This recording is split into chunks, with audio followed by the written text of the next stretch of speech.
खुदावंद यीशु मसीह की सलामती आपके साथ हो। आज 18 नवंबर 2024 है।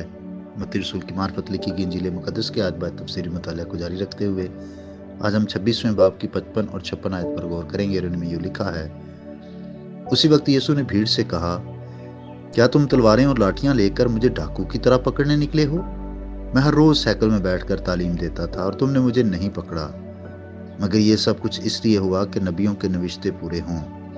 इस पर सब शागिर्द उसे छोड़कर भाग गए। आमीन। खुदावंद यीशु मसीह ने अपने पकड़ने वालों के साथ मज़ाहमत नहीं की, अलबत्ता बात जरूर की। अजियत और दुखों के दौरान अपने दुश्मनों और सताने वालों के साथ सुकून और आराम से बात करना मसीही सब्र और बर्दाश्त के बिल्कुल मुताबिक है। मसीह यीशु ने किसी कानून को नहीं तोड़ा था, ना ही किसी सरकारी कानून की खिलाफ वर्जी की थी। इसके बावजूद वो पूरी ताकत और कुव्वत के साथ आए थे, जैसे बदतरीन डाकू को पकड़ना होता है। मसीह खुदा ने उनके साथ मजीद बात की और उन्हें याद दिलाया कि तुम्हारे साथ अब तक मेरा बर्ताव और मेरे साथ तुम्हारा बर्ताव कैसा रहा है। मसीह यीशु ने बताया कि मैं हर रोज साइकिल में बैठकर तालीम देता था और तुमने मुझे नहीं पकड़ा। अब ये तब्दीली क्यों कर आई? तुम्हारा ये सलूक बिल्कुल नामकूल है।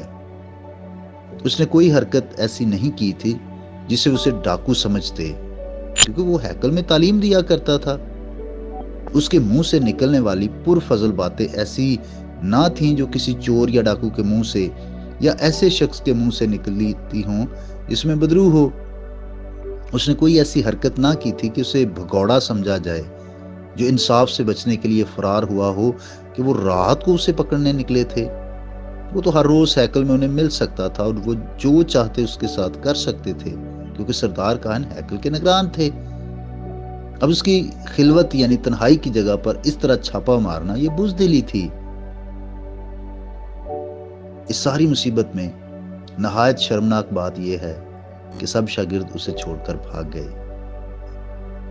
वो लोग थे जो अपना सब कुछ छोड़कर यीशु के पीछे हो लिए थे, लेकिन अब उसे छोड़कर भाग गए। ये बेवफाई की बात थी, क्योंकि उन्होंने बड़ी संजीदगी के साथ यीशु मसीह का साथ निभाने का वादा किया था कि हम तुझे कभी ना छोड़ेंगे।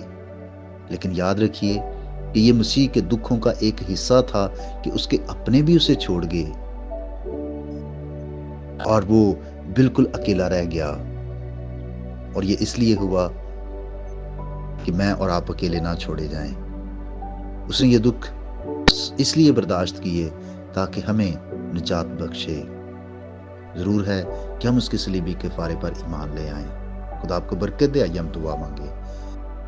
यीशु मसीह में हमारे प्यारे बाप, हम तुझे मुबारक कहते हैं। क़ुदूसियत के मालिक और खालिक और दुआओं के सुनने वाले हमारे जिंदा खुदा, हम तेरी तारीफ करते हैं क्योंकि तू इस लायक है।